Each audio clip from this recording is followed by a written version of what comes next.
Olá, boa noite. Boa noite. A economia brasileira cresce 3,4% em 2024. Mas o ritmo desacelera no último trimestre do ano e acende um alerta. Especialistas afirmam que a atual política de gasto público do governo pode comprometer um resultado sustentável. O presidente Lula diz que considera tomar uma atitude mais drástica para conter a alta dos alimentos. Mas o ministro da Agricultura descarta qualquer medida artificial para combater a inflação.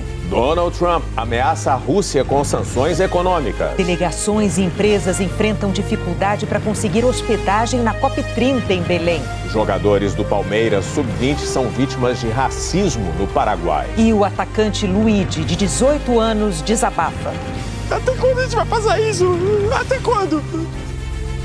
O Jornal Nacional começa agora. Bom, pessoal, tem um recado aqui importante para vocês. Como vocês podem ver na tela, eu estipulei aqui uma meta mensal para que eu possa continuar aqui trazendo esse tipo de conteúdo no canal. E agora eu vou explicar o porquê. Galera, o conteúdo do Jornal Nacional demanda muito tempo para ser produzido. E atualmente eu não recebo nada da plataforma para trazer esse tipo de conteúdo aqui no canal. Antes disso, eu gostaria de pedir aqui a ajuda de vocês para colaborar com qualquer valor através da nossa chave Pix, que é o número de telefone, ou você também pode escanear esse QR Code. E assim que a meta for atingida, irei retirar todo e qualquer anúncio da tela. Muito obrigado a todos vocês que estão ajudando e agora fique com a programação de hoje. A economia brasileira cresceu 3,4% no ano passado, o melhor resultado desde 2021. Mas o ritmo começou a desacelerar no último trimestre do ano e acendeu um sinal de alerta. Centro do Rio de Janeiro, meio-dia. A Elisete vai às compras. Se eu não posso comprar isso, eu posso substituir com uma outra coisa que faça a mesma qualidade daquilo que vai fazer com um preço menor. A dona do quiosque de eletrônicos tem trabalho. Celular quebra, a gente tem que trocar película, a gente tem que trocar tela, aqui você encontra tudo. O movimento dos restaurantes aumentou. Não dá pra ficar sem almoçar, seja o arroz e feijão, temos diversas opções aqui no prédio. As lojas ociosas já não são tantas. Nós entramos o ano de 2024 chorando, porque nós estávamos com só 10% de ocupação. No decorrer do ano, com a evolução dessa região do centro, a gente chegou a quase 70% de ocupação. Quer dizer, as coisas melhoraram muito. Este ciclo representa bem o que aconteceu na economia brasileira em 2024. O consumo das famílias cresceu e impulsionou o setor de serviços, um dos mais importantes porque emprega muita gente. E esse foi o motor do crescimento econômico que fechou o ano em alta de 3,4%. Foi o melhor resultado desde 2021, ano de recuperação depois da pandemia. O PIB é o Produto Interno Bruto, o conjunto de todos os bens e serviços produzidos pelo país em um ano. Este ranking, com 64 países, mostra o crescimento em 2024. O Brasil aparece em 20º lugar, na frente da Coreia do Sul, Canadá e México. A gente já tem mercado de trabalho aquecido, né? A gente está com taxas mínimas históricas da taxa de desemprego e a gente tem um setor de serviços muito forte, tudo está muito alinhado. É o setor que mais emprega na economia, vindo muito forte e puxando esse crescimento. Os programas de transferência de renda do governo também contribuíram para esse aumento do consumo das famílias. As despesas do governo também aumentaram. Outro setor produtivo importante, a indústria, cresceu 3,3%. Só a agropecuária registrou queda. O número não é tão preocupante porque a base de comparação é alta, já que em 2023 a agropecuária deu um salto de 16%, puxada pela safra recorde. Em 2024, efeitos climáticos impactaram várias culturas, como a soja e o milho. O Brasil conseguiu aumentar as exportações de bens e serviços e as importações subiram bem mais, quase 15%.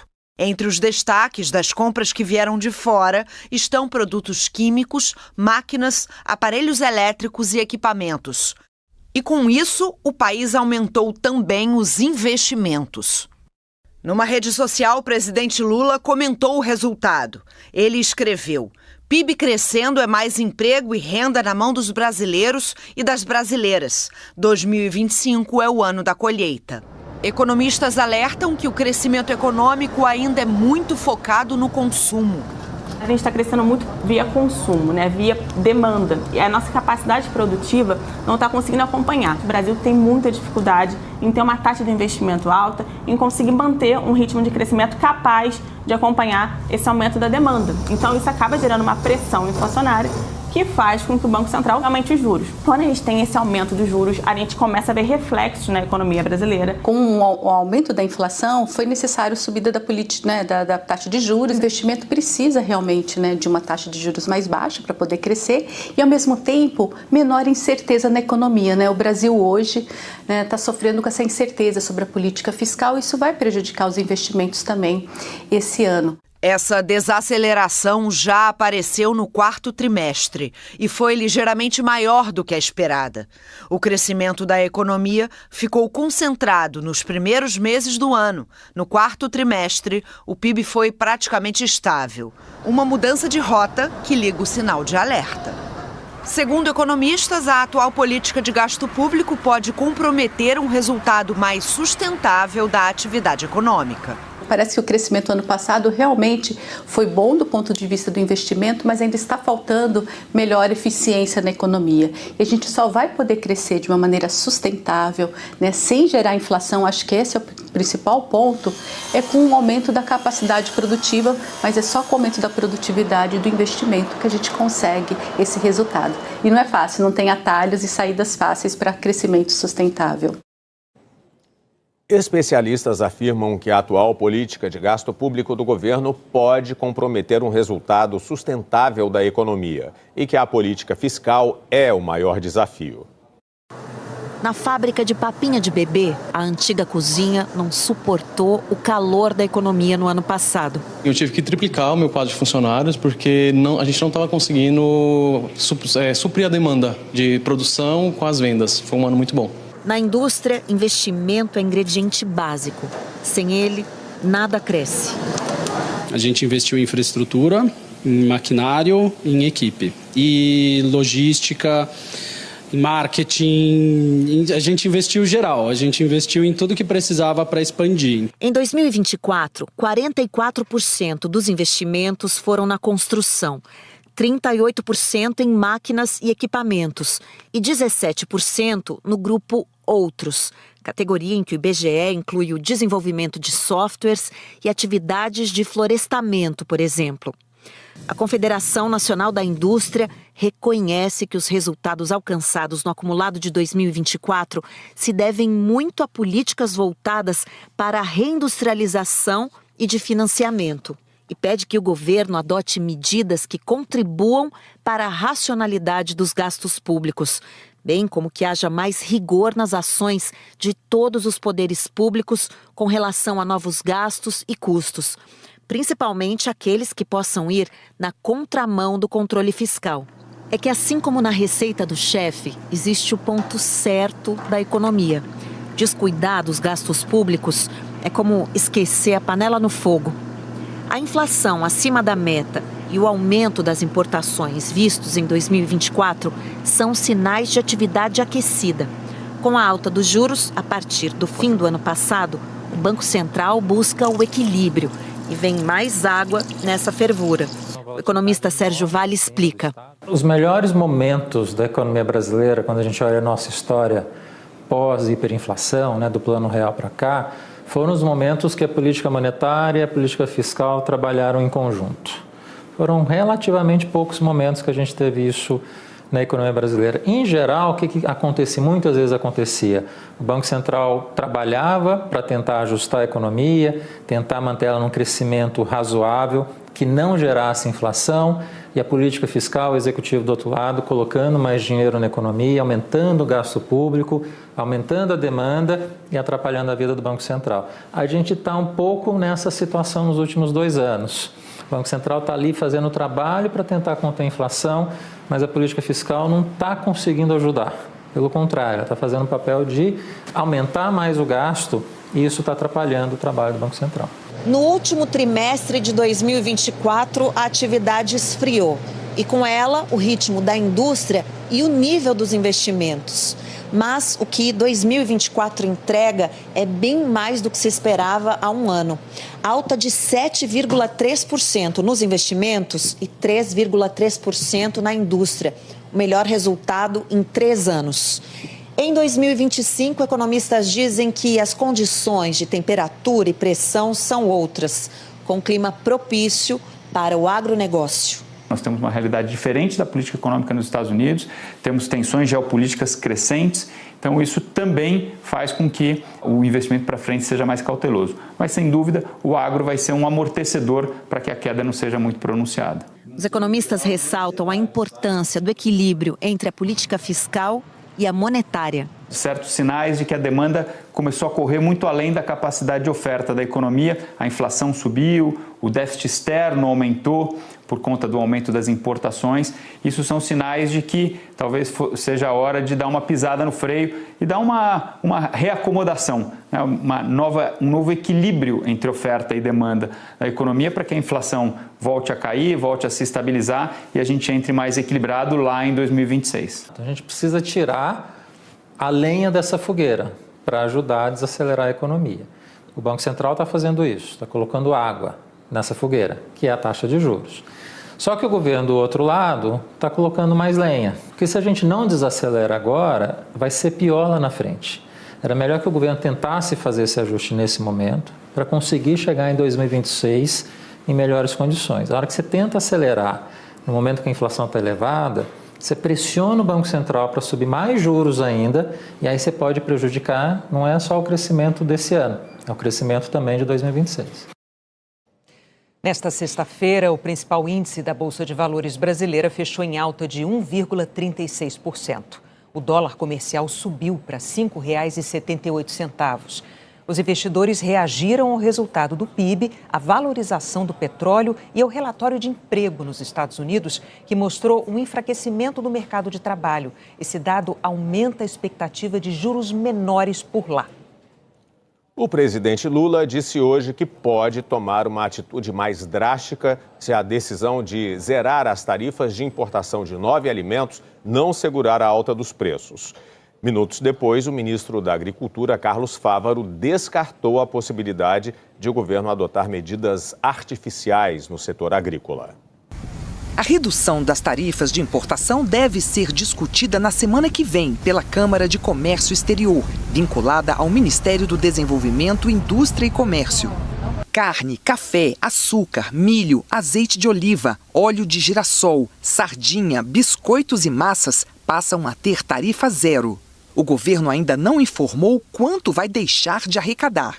Os preços de alguns alimentos dispararam, acompanhando uma tendência mundial. Em 12 meses, o café moído no Brasil subiu 60%, o contrafilé 21%, o frango 11,6%. A Agência das Nações Unidas para a Agricultura tem um índice global para os alimentos. O indicador está em trajetória de alta. O pico foi em março de 2022, no início da guerra da Rússia contra a Ucrânia. Agora, a FAO cita problemas de produção mundial e fala que o clima adverso afeta a safra no Brasil. Especialistas alertam para o efeito limitado da decisão de zerar as tarifas. Se, por um lado, o governo quer que o consumidor tenha nos mercados produtos mais baratos, por outro, a redução das tarifas pode afetar produtores, causando efeitos em toda a cadeia produtiva. Quando a gente tira essa tarifa de importação de parte dos produtos que estão vindo para o Brasil, esses produtos passam a ser mais competitivos e eles podem acabar gerando um cenário onde a produção doméstica não vale a pena, onde esse produtor se depara com um cenário onde os custos são altos, os riscos são elevados, as incertezas, inclusive, são muito elevadas, e ele pode simplesmente reduzir a própria oferta. O presidente da Associação Brasileira de Milho e Sorgo, Paulo Bertolini, disse que o setor precisa de custos mais baixos, incentivo à armazenagem e redução dos impostos sobre os insumos agrícolas. Seria muito mais eficaz, no nosso ponto de vista, uma ação para reduzir os impostos sobre importação de insumos, de matérias-primas. A gente importa 85% dos nossos fertilizantes, a gente importa boa parte dos químicos que fazem parte dos defensivos agrícolas. E aí sim haveria uma redução de custo significativo e que beneficiaria não só um produto ou outro agrícola, mas a cadeia como um todo, né? A Associação Brasileira dos Supermercados manifestou apoio à proposta do governo, destacando que a medida pode contribuir para diminuir os preços aos consumidores e aliviar o custo de vida, especialmente das famílias de baixa renda. Em um evento em Minas Gerais, o presidente Lula disse que vai insistir em medidas para baixar os preços e que, se necessário, o governo pode tomar atitudes mais drásticas. Então eu quero que vocês saibam, o preço do café está muito caro para o consumidor, o preço do ovo está muito caro, e o preço do milho está caro, e nós estamos tentando encontrar uma solução. A gente não quer brigar com ninguém. A gente quer encontrar uma solução pacífica, sem nada. Mas se a gente não encontrar, a gente vai ter que tomar atitudes mais drásticas, porque o que interessa é levar a comida barata para a mesa do povo brasileiro. O Jornal Nacional questionou o Palácio do Planalto sobre a quais medidas o presidente se referiu, mas não teve retorno. Em entrevista ao programa Estúdio I da Globo News, o ministro da Agricultura, Carlos Fávaro, foi perguntado sobre a fala de Lula e descartou intervenção no preço dos alimentos. O presidente Lula, em hipótese alguma, em nenhum momento quis usar esse tipo de artifício, que sabe que os efeitos colaterais não são bons. Como é uma crise de preço de alimentos mundiais, é óbvio que o governo tem que ficar preocupado. É óbvio que o governo entende o eco das ruas e por isso tomamos medidas. Em nota, a Frente Parlamentar da Agropecuária já havia manifestado preocupação com a proposta de zerar as tarifas de importação, afirmando que o problema está concentrado no próprio desequilíbrio fiscal do governo, responsável por onerar os custos e por alavancar a inflação. Também em entrevista à Globo News, a senadora Tereza Cristina, que integra a Frente Parlamentar da Agropecuária e é ex-ministra do setor, criticou as medidas e a declaração de Lula. A gente nunca viu intervenção funcionar, né? Então, o que ele tem que pensar é em fazer um plano safra robusto, fazer com que a agricultura brasileira continue a ofertar um excesso de produção, como nós temos nas mais variadas culturas, para abastecer o mercado interno e ainda você ter excedentes para exportar, para melhorar a nossa balança comercial. Em fevereiro, agora, a balança comercial do Brasil teve o primeiro resultado negativo em 3 anos. As importações superaram as exportações em 324 milhões de dólares. O saldo ficou negativo porque o Brasil comprou uma plataforma de petróleo da China e importou mais peças de automóveis. O país também vendeu menos minério de ferro e petróleo. Há 8 meses da Conferência das Nações Unidas sobre Mudanças Climáticas, Belém enfrenta o desafio de ampliar a capacidade de hospedagem e lidar com os preços exorbitantes. Cerca de 50 mil visitantes são esperados para a COP30 dos dias 10 a 21 de novembro. Entre eles, chefes de Estado e de governo dos mais de 190 países integrantes da Convenção do Clima da ONU. Atualmente, a cidade dispõe de cerca de 24 mil leitos. Além da oferta limitada, os preços em hotéis e administradoras de imóveis dispararam. Geraldo é professor da Universidade Federal de Minas Gerais e planeja viajar para a capital paraense em novembro.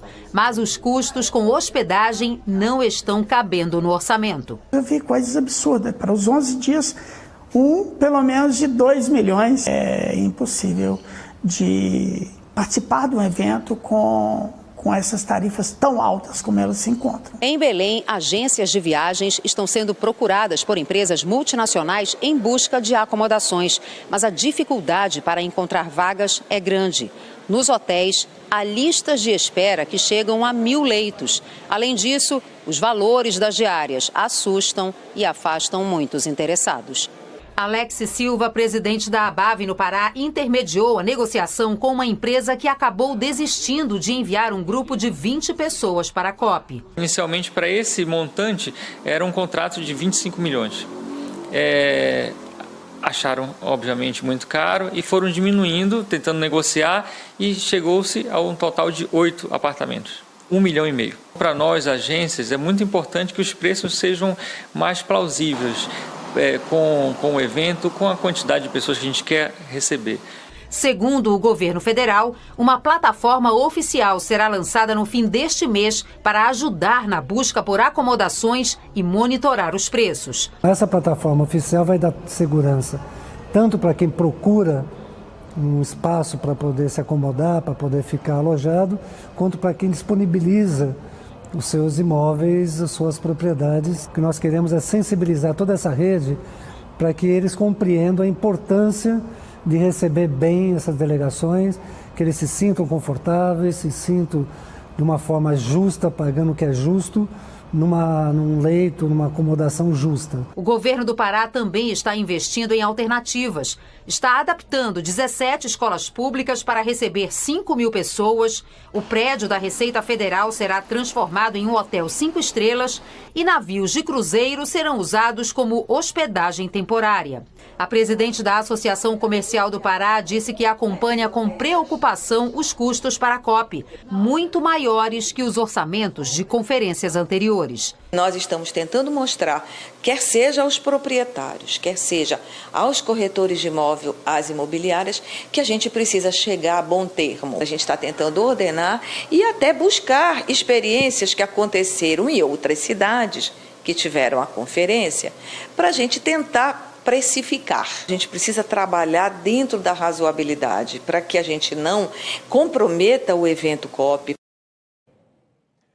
Em nota, o governo do Pará disse que se prepara para receber mais de 50.000 visitantes, mas que o pico diário não deve ultrapassar 28.000 pessoas e que nos próximos meses o estado terá um aumento significativo de vagas, estimado em 50.000 leitos, o que deve equilibrar os preços.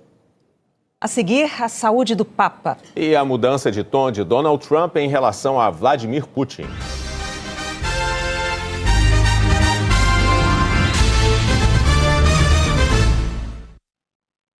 O presidente americano Donald Trump ameaçou impor novas sanções econômicas se a Rússia não fechar um acordo de cessar-fogo com a Ucrânia. Foi a primeira vez que ele subiu o tom com Vladimir Putin desde que reassumiu a Casa Branca. Donald Trump escreveu: com base no fato de que a Rússia está destruindo a Ucrânia no campo de batalha agora mesmo, estou considerando seriamente sanções bancárias, sanções e tarifas em larga escala contra a Rússia até que um cessar-fogo e um acordo final de paz sejam alcançados. E depois completou: Rússia e Ucrânia, sentem-se à mesa agora mesmo, antes que seja tarde demais. Obrigado. A Rússia já está sob várias restrições econômicas impostas pelos Estados Unidos e pela União Europeia desde a invasão da Ucrânia há 3 anos. Depois da postagem, respondendo aos jornalistas na Casa Branca, Trump disse que está achando mais difícil negociar com a Ucrânia do que com a Rússia, possivelmente pelo fato de que o governo Trump encampou várias posições defendidas pelo Kremlin. Trump e seus assessores já sugeriram que a Ucrânia abra mão dos próprios territórios tomados ilegalmente pela Rússia e que desista de entrar na OTAN, a aliança militar do Ocidente. Desde que tomou posse para o segundo mandato, Trump restringiu a ajuda militar e de inteligência à Ucrânia e se afastou dos aliados históricos europeus. Uma postura que deixou o presidente russo Vladimir Putin à vontade para ampliar os ataques contra a Ucrânia. Na última noite, dezenas de mísseis e drones russos atingiram prédios residenciais e infraestrutura de energia em diferentes cidades ucranianas. Sem a ajuda americana, a Ucrânia, para se defender, usou hoje pela primeira vez caças Mirage, fornecidos pela França. O presidente Volodymyr Zelensky voltou a pedir um cessar-fogo imediato no ar e no mar como um primeiro passo para um acordo de paz. E disse que os novos ataques mostram que é a Rússia que precisa ser forçada a parar com a guerra. Na próxima terça-feira, representantes da Ucrânia e dos Estados Unidos vão se reunir na Arábia Saudita. Depois do fiasco da reunião lá na Casa Branca, os negociadores vão tentar fechar o acordo para permitir que os americanos explorem minerais raros na Ucrânia. Também está em cima da mesa o acordo de cessar fogo com a Rússia.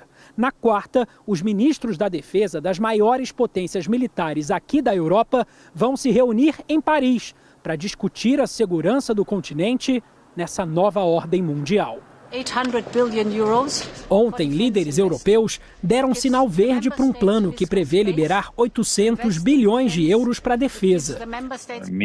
Hoje, o porta-voz do Kremlin afirmou que a militarização da Europa é contra a Rússia e que isso pode levar a medidas de retaliação. A descoberta de uma bomba da Segunda Guerra Mundial paralisou a estação de trem mais movimentada da Europa. Trabalhadores encontraram um explosivo de meia tonelada durante obras perto da estação Gare du Nord, em Paris. A bomba estava a 2 metros de profundidade debaixo dos trilhos. Autoridades chamaram um esquadrão antibomba e só reabriram a rede ferroviária 12 horas depois. 600 mil passageiros tiveram viagens nacionais e internacionais canceladas. O maior foguete já construído explodiu perto da Flórida, nos Estados Unidos, durante um voo de teste. O modelo Starship da empresa SpaceX, do bilionário Elon Musk, perdeu o controle pouco depois da decolagem e se desintegrou. A espaçonave não levava nenhuma tripulação. Os destroços iluminaram os céus em Miami e nas Bahamas. Moradores ficaram assustados. Uma criança achou que era uma chuva de meteoros. Outra disse que eram fogos de artifício. Esse foi o 8º teste do Starship. O governo pediu que a SpaceX investigue o acidente. Por causa da explosão, autoridades precisaram desviar ou atrasar mais de 200 voos. Peritos declararam que o ator americano Gene Hackman morreu de problemas cardíacos. Ele e a mulher foram encontrados mortos em casa na semana passada. Segundo os exames, Betsy Arakawa foi vítima de um vírus transmitido por ratos. Os médicos estimam que ela tenha morrido 1 semana antes do marido. Gene Hackman sofria de Alzheimer em estágio avançado. Ele tinha 95 anos e uma carreira com mais de 80 filmes, entre eles Operação França, que lhe rendeu o Oscar de melhor ator. O Papa Francisco teve uma sexta-feira tranquila. Segundo o Vaticano, Francisco fez fisioterapia motora pela manhã e ao longo do dia trabalhou fazendo nomeações. O Papa segue recebendo oxigênio de alto fluxo através de uma cânula durante o dia e ventilação mecânica não invasiva durante a noite. Como a situação é estável, o Vaticano não divulgou um boletim médico hoje. O próximo está previsto para amanhã. A seguir, jogadores do Palmeiras são vítimas de racismo na Conmebol Libertadores Sub-20. A polícia da Paraíba prendeu em Pernambuco o pediatra Fernando Cunha Lima. O médico é acusado de estupro de vulnerável em 2 processos que envolvem 6 crianças. As denúncias começaram a surgir em julho do ano passado e os crimes teriam ocorrido dentro do consultório dele, em João Pessoa. Ao chegar à central da polícia, o médico disse que estava doente e que por isso não vai ficar preso. Tenho certeza que não fica preso? Tenho certeza, vou ficar só 2 dias e saio. Você se considera inocente, é isso? Claro, sou inocente. A polícia procurava Fernando Cunha Lima há 4 meses. 26 municípios de Minas e Espírito Santo aderiram ao acordo proposto pelas mineradoras Samarco, BHP e Vale para reparação de danos causados pela tragédia de Mariana em 2015. 19 pessoas morreram. A Samarco vai pagar 3 bilhões e 50 milhões de reais, divididos entre as prefeituras pelos próximos 20 anos. Em troca, as cidades vão desistir de ações judiciais no Brasil e no exterior, como a que tramita em Londres. Outras 23 prefeituras questionaram os valores e os prazos e não assinaram o documento. O prazo terminou ontem. O acordo também vai reparar a União e os estados de Minas e Espírito Santo. Os advogados do general da reserva Walter Braga Neto, ex-ministro do governo Bolsonaro, apresentaram agora há pouco a defesa prévia ao Supremo Tribunal Federal na ação que investiga a tentativa de golpe de Estado em 2022. A defesa chamou de fantasiosa, inverossímil e incoerente a acusação da Procuradoria-Geral da República. Disse que a prisão de Braga Neto é insustentável, já que o ex-ajudante de ordens Mauro Cid negou que tenha sofrido pressão para passar o conteúdo da delação. Os advogados afirmaram ainda que não há qualquer descrição de ordem de comando, ingerência ou controle de Braga Neto em relação aos demais membros da suposta organização criminosa e que a acusação falha em demonstrar uma real ligação dele com o plano golpista. A defesa disse ainda que não teve acesso amplo às provas, que existe um volume excessivo de informações em documentos e mídias e que o STF não é o tribunal competente para julgar o caso, já que Braga Neto não tem mais foro privilegiado. Por fim, pede que a denúncia seja rejeitada, que o inquérito anulado, assim como o acordo de delação premiada de Mauro Cid, que chamou de farsa, e todos os atos de investigação decorrentes dele. Jogadores do Palmeiras foram vítimas de racismo na Conmebol Libertadores Sub-20. Quase 24 horas não apagaram a dor de ser ofendido pela cor da pele. Luigi falou hoje no hotel em que o Palmeiras está hospedado no Paraguai. O recado que eu mandaria é para as pessoas que fazem esse tipo de racismo, que parem, porque você não está no corpo da pessoa que sofreu o racismo. Isso é uma dor que eu peço para que poucas pessoas sofram. Nenhuma, na verdade, né? A competição está sendo disputada por 12 equipes. O Palmeiras vencia o Cerro Porteño do Paraguai por 3-0 e fez 3 substituições nos minutos finais. Figueiredo saiu de campo e recebeu xingamentos dos torcedores. E este, de amarelo, com uma criança no colo, chegou a imitar um macaco. Luigi saiu logo depois. Foi agredido com xingamentos e com um cuspe pelo mesmo torcedor de amarelo, que logo depois repetiu o gesto que fez para Figueiredo. O jogador imediatamente chamou a atenção do árbitro e avisou: macaco, macaco. Mas o jogo seguiu e Luigi desabou no banco de reservas. Depois da partida, um repórter da transmissão internacional da Conmebol foi entrevistar o Luigi e perguntou ao jogador apenas sobre o resultado. É sério isso? Vocês não vão perguntar sobre o ato de racismo? Não, sério comigo? É sério? Até quando a gente vai passar isso? Até quando? Me fala, até quando a gente vai passar isso? O que fizeram comigo foi um crime, pô.